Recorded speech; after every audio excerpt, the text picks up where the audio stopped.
Imagine waking up every morning next to a partner who truly understands you. They prioritize your needs, listen with intention, and collaborate with you on all of life's challenges. This is a dream, isn't it? A marriage where your partner works hard, has your back, and respects you as an equal. They are empathetic and kind, making every day a joy to share life with. Welcome to this week's episode of The Extraordinary Marriage, where we're going to explore the concept of a super savvy spouse. What does a super savvy spouse look like? Well, here's the thing. We all want a marriage like this, but it's important to remember that we first have to be one. A super savvy spouse. We got to stop, think about things. What kind of behavior is getting us in trouble in our marriage? What divides us? What brings us together? And if you feel like your marriage isn't what you'd like for it to be, it's important to remember that you need to go first if you want to have a spouse that you want to live life with. So, in this week's episode, we're going to provide a cheat sheet for you at the end with 25 different qualities of a super savvy spouse. No, we're not all perfect and we're not going to have everything on that list. Good heavens, right? But if you got enough good stuff, sometimes it compensates for the little bit of bad stuff. And when we're self aware and we pay attention to how we react to our spouse, it can make a big, big difference in our relationship. So at the end, I'm going to tell you where you can get that and print it. So that you can check off the things that you already have covered and maybe put a little circle around the things that you want to work at and do better. It might be a great idea to print two of these and sit down with your spouse and, spend a few minutes together discussing your relationship. So how do you get started?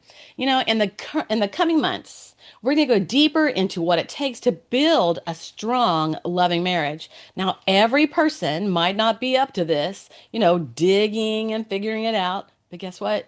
You're here today because you believe in personal growth, support, and knowledge from others, people who went before you. And you believe in taking God as your partner through prayer and that can make your journey easier.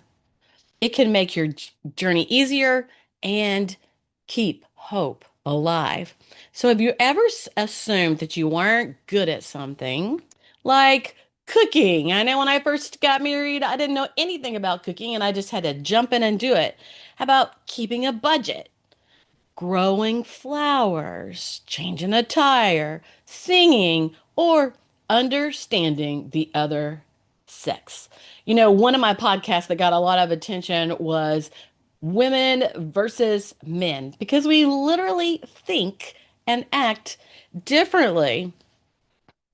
All right, so whether you're male or female, sometimes we assume that something is just not true. Have you ever done that? Like maybe you think you're not a good cook, but you are a good cook. Maybe you think you can't change a tire, but if somebody stopped and helped you, you might be able to learn how to do that. So sometimes we're just not interested, but other times we just don't try because we see ourselves failing. Sometimes things that have gone on in our past make us think that we can't do better in the future. And if that's true for you, you just want to squash that thought. But none of us are perfect, and we all have those things that hold us back in life, hold us back from having a great relationship. All right. Back in the day, I was in chorus. And most often I sing now at church and I sing in different places. And I actually did music in college. But I still didn't have the self-confidence that I could have had. So literally in high school, when I first started singing in chorus, I would sing really lightly because I was literally afraid somebody would hear me singing and I would sing it wrong. I have to say, sometimes that still happens to me as an adult. But back in high school, there was a thing called Allstate. Sometimes you have it in band also. And that is where, people who are very passionate about what they do, whether it's singing or playing an instrument, they can go to a local level and then a state level and try out for something called Allstate. Well, my husband sings also, and he tried out for that, and he always participated in Allstate. But, if you know me at all, you know that I love music and I love singing. And I sing at weddings. I sing at funerals. I sing at church on the praise team and in the choir. But back then, I didn't try out for Allstate. Why? Fear of failure. I do believe. I just didn't think I could. And to be honest, I wasn't brave enough to try. I didn't think I could, and I wasn't brave enough to try. And if we have trouble in our relationship, and maybe our spouse is really harsh, kind of mean, kind of temperamental, sometimes, we're afraid to try to make it better, or we're afraid to let them know we're trying to make it better, and we just don't try. Well, when we don't try and we don't reach out and we don't do anything, we get nowhere. So, yeah, I can't say that I ever made Allstate chorus because I never tried. So at this stage, I don't know if I'd have made it or not. I don't know because I didn't try. So today we're going to look at some super savvy spouse traits. And it's a very uplifting podcast because it's talking about positive things. So I'm going to go through some of these with you today. And like I said, don't forget to grab them at the end, where you can have your whole list and kind of go back to them. Well, the first one is being growth minded. Yeah, being growth minded. And that's what you are today. So you can already check that one off. Being growth minded might mean reading books or listening to podcasts like you're doing now. It might be going to a counselor or a coach or a great friend who has a great marriage, and you're kind of testing out some things, saying, is this normal? Do you have any suggestions for this? A lot of times we go to our mom, or guys, you may go to your dad. Who's a mentor? Who's somebody you believe in that can help you? But you're listening to this podcast and you're growth minded because guess what? I've been married over 40 years. And I've been blessed with a great husband, but I've seen many other relationships topple and fall. And, as life goes on through the years, we learn from things. Yeah, we learn from things. And so I want you to think about that. So you want to be married to a person, or you want to be a well thought out. You want to think about your choices. You want to be a super savvy spouse. You want to think about things before you make choices. Yeah. Think about all your choices in life and how they brought you to this place. Is it a positive thing? Did you have lots of positive things in your teenage years and in your childhood because you made great choices? Yeah. Well thought out choices are part of a super savvy spouse. A great attitude. Now, this is something that sometimes we have to renew every single day. A great attitude. Some people, it's easier to have a great attitude. They see the positive side of life. This is part of personality styles. And I have to tell you, you are who you are. So some of this might be something that's easy for you. Thank goodness there are some things that are easy for us because there are always many things that are hard, but a great attitude. And if this is a hard thing for you, then you have to seek out and purposely think upon what is good and godly and loving and kind and hopeful. Because whenever we wake up in the morning with those thoughts that are diminishing and negative, yeah, that's probably the kind of day we're going to have. It might be how we treat the people around us. And so our attitude makes a lot of difference. We want to be a committed person. We want to be a committed person who does what we say we'll do. We want to be there for our spouse. That means we're not selfish, but selfless. We want to be a committed person. Sometimes we don't learn these things in childhood. Yeah, that's where we learn how to be an upstanding um, person that people can rely on, depend on, and people like, right? So we want to be committed. We want to learn to be kind. There again, some people do this naturally, but be kind. How do you treat people in public? Do you treat your spouse with that same kindness? Do you treat your kids kindly? Yeah, we got to be a parent and we have to put our foot down sometimes, but do you treat your kids kindly? You know, our kids go out the door and do whatever they see at home. So I think a lot of challenges that happen in the school is because children's home life, this is how it is. So do parents treat each other kindly in marriage, day in and day out, good manners, or is it something else? We want to be reliable. Now that kind of goes along with being committed. Being reliable. Hey, honey, I'm going to be home at 5:30 so that you can go to that ladies group that you get with once a month on Tuesdays. I'm going to be home at 5:30 and I'm going to take over childcare. Reliable. If I say I'm going to meet my husband for lunch, I'm going to be there because I'm reliable. We want to be trustworthy, and that means never lying to each other. Trustworthy, because any fudging, any lying, it leaves room for feelings that your spouse that you're deceitful. I have to remember we're talking about ourselves, right? A super savvy spouse, because we got to be one before we can have one. So we want to be trustworthy and honest. Another one is forgiving. This is gigantic. You need to circle it with the big red circle.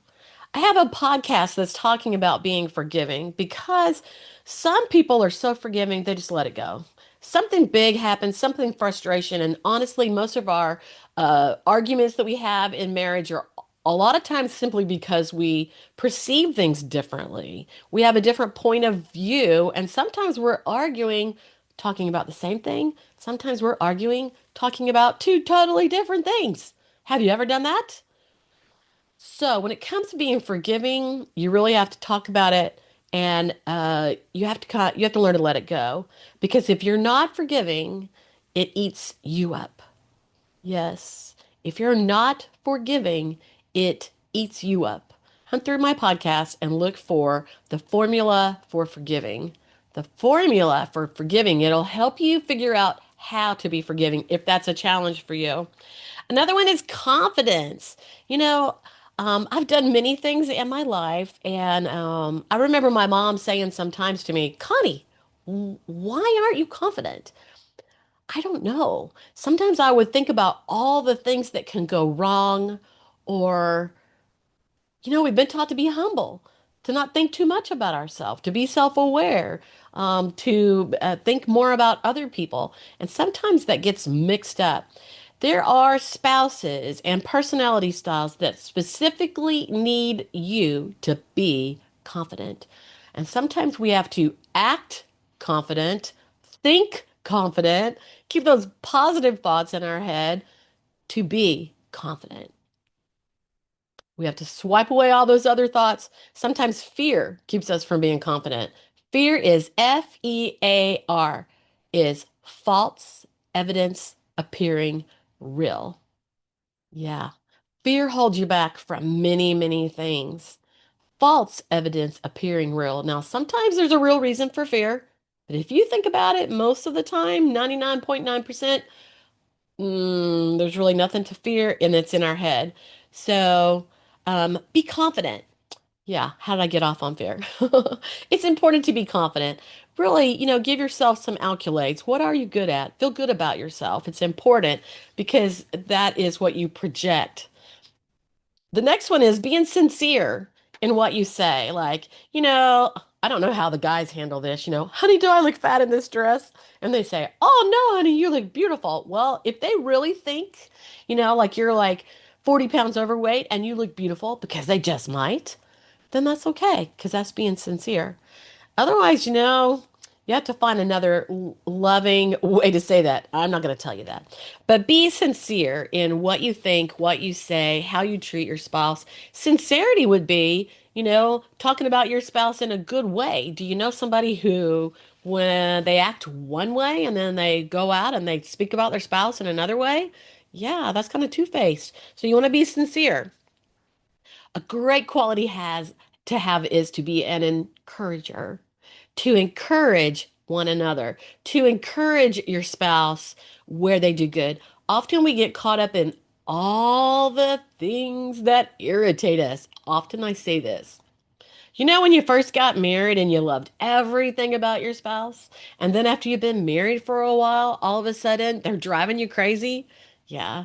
We often get caught up on all the little things that get under our skin and irritate us, and we focus on that. Yeah. The devil loves that. Gets you focused on all the negative things that you don't like, and suddenly you don't see anything good about your spouse. All right. So be an encourager. How could you encourage your spouse? You know, you get more of what you put out there. You get more of what you think about. You encourage something. Thank you, honey, for taking out the trash. We take each other for granted, don't we? Encourage your spouse and verbalize to them the things that you really do appreciate about them. Being a thoughtful person, being thoughtful. Thoughtful of one another. There again, just like you would do in public, being thoughtful of the person who's jumping in line at Walmart and you're meeting the line at the same time and you're close, one and one here, and it's an older person or they got a baby in their hands or whatever, or just be giving and thoughtful and you say, "Oh, you go ahead. Which one are you? Oh, you go ahead." you know, Being thoughtful and kind to each other. Honestly, it makes you like each other better. Love the one you're with, like the one you're with, right? You got to like the one you're with to love the one you're with. All right, take responsibility. Take responsibility for whatever your part of the household chores are. There's nothing worse than one person being childish and having no self-discipline and not doing the things that need to get done. All right, so that makes me feel bad because sometimes I have a high standard of what I think I should get done. My husband is not ever pressuring me, thank goodness. But I have a high standard of what I think I should get done. And then sometimes it's like, what am I in the mood to do? Yeah. But we want to take responsibility for what it is that we need to do, our part of the marriage, sharing in responsibility. Can you say, "I'm sorry"? To me, that sounds like a simple thing because I say it easily. Whenever I do something wrong, and I know that I did it, I'm going to say, "I am so sorry. I didn't mean to do that. I didn't mean to say that. I didn't mean to drop the dish." That's a good one. "I'm so sorry I dropped your dish." Yeah. Being able to say, "I'm sorry." What might you have trouble saying you're sorry about? Now, on the other hand, don't be saying you're sorry about everything. That's a whole nother thing. But being able to say you're sorry, it takes away a lot of tension.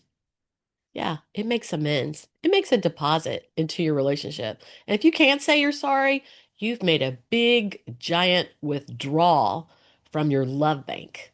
Yes. Being supportive of one another.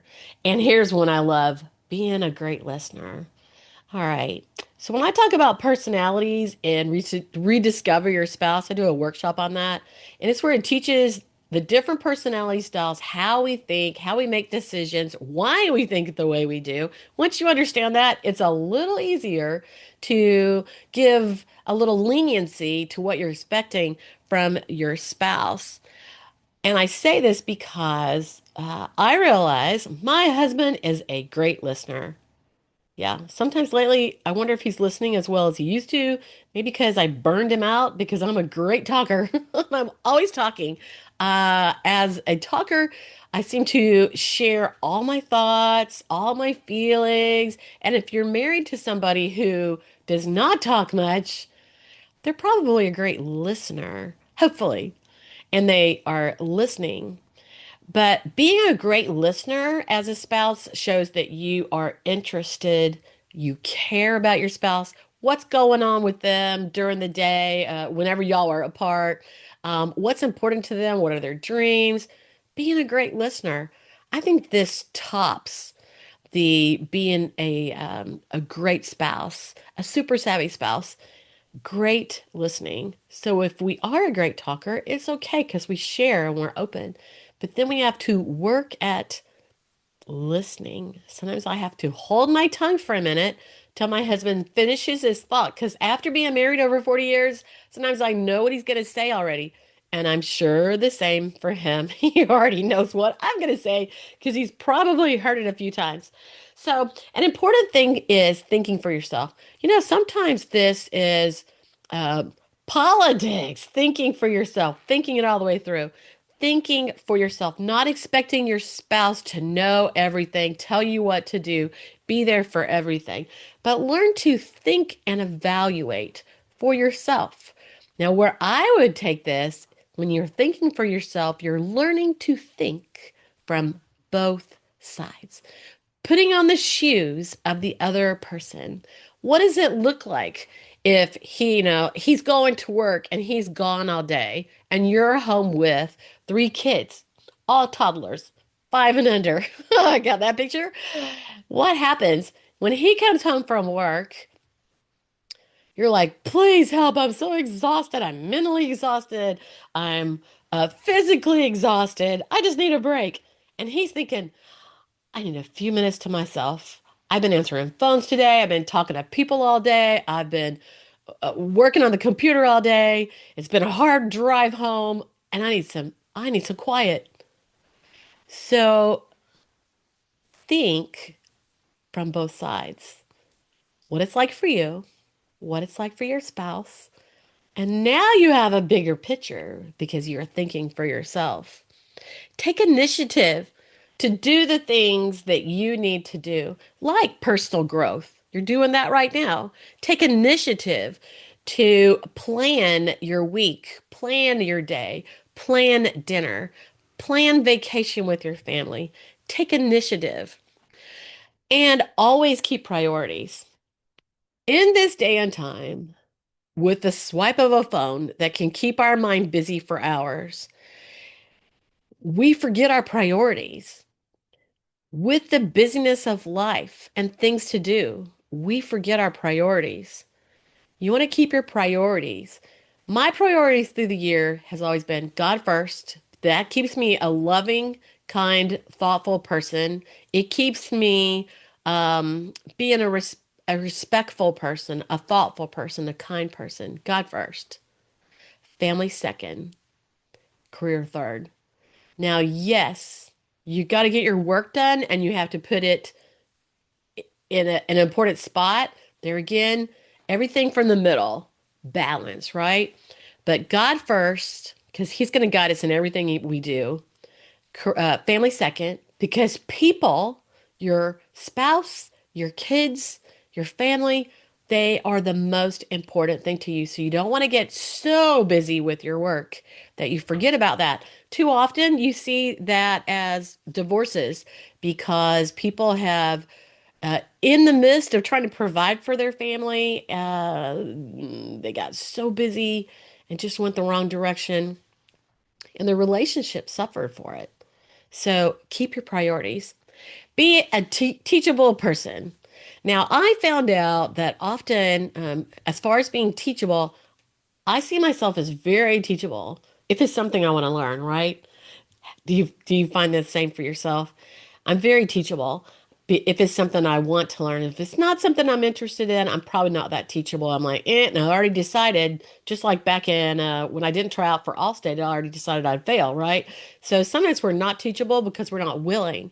But teachable is being willing to grow. Teachable, like I just joined a quilting class at church, and someone's teaching me, even though I've known how to sew since middle school. Someone's teaching me how to quilt because I didn't know that stuff. I love it. During these past years, I've been online learning from John Maxwell, Brendan Bouchard. Like, I've been learning from people because I'm teachable. I love to learn. If we're not teachable, we might be a little hard to get along with, right? Be teachable. Self-disciplined. Now, I could confess and tell you that often I have trouble with self-discipline. Yes. It's important to be self-disciplined. You know, if you're running a business, you have to get certain things done. If you're running a household, you have to get certain things done. I find to be self-disciplined, it helps me to make a list of what I'm going to do tomorrow. Empathetic. We only have a couple more to go. Empathetic. But aren't these good? Empathetic. It's easy for some people to be empathetic with their spouse and to really listen and feel. And for others, it's difficult. That goes back to those personalities, as in rediscovering your spouse. You know, when we are dating and then we get engaged, you know, we're treating life differently. Well, maybe we're more open, we're talking more because we're trying to find out about each other. But once we've made that decision and we get engaged and we get married, sometimes we stop learning, we stop feeling, we stop listening. Listening is being empathetic and thinking about what that person's really going through. And it shows that you care.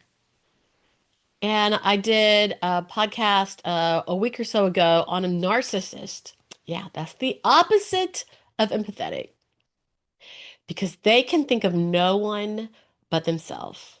They're very unaware. All they think about is themselves. And we don't want to be like that. We want to be not selfish, but selfless. So we want to be empathetic of the other person.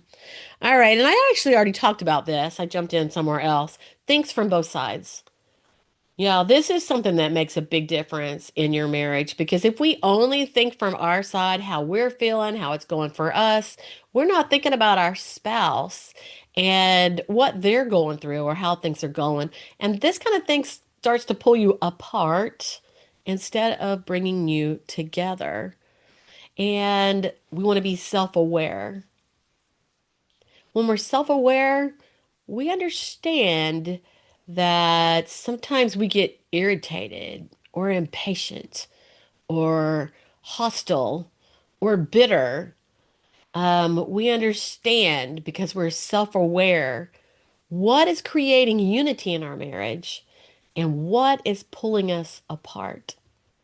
You know, we can't work on everything at once, but we can work on something. And as you look at this list, what would be the one thing, because you can't do everything, the one thing you're like, oh, yeah, I'm kind of failing at this. And yeah, I could work on that right there. The last one is loving. Yeah, you know, God loved us first. And we can't love others unless we love God, we love ourselves, we love our spouse, we love life, we love our kids. What prevails over your life? Are you a loving person? Are you fun to be with? You might be a super savvy spouse. If you want to live with someone like this, a super savvy spouse, then you first have to be one. Grab my super savvy spouse list from among my other gifts. When you get this gift, there'll be other gifts on that same page. You can pick out whatever you want. One of them is like, what, you know, why do couples scream and shout at each other and have so much trouble? There's a list for that in there. So grab my super savvy spouse amongst my other gifts. I have one page now that has the chemistry of lasting love and all different things on it. So you can kind of grab one thing at a time as you need it. Save that page in your bookmark in your web browser so that you can go back to it later. And in the upcoming episodes, we're going to go deeper on how you can empower and renew your love in your marriage. So please share this podcast with the people that you care about the most. You know, sometimes couples have something, they have trouble with something to talk about. Just think if you guys were both listening to a podcast and then you talked about what you heard on the podcast. So go to theextraordinarymarriage.com/free dash gifts. theextraordinarymarriage.com// free dash gifts and get today's gifts, and you'll find the other topics just like I said. I'm Connie Durham. I thank you for listening. And once you get one of my free gifts, you'll also have my email, and you can reply anytime you see one of my emails with a question or a thought. Thank you for listening today.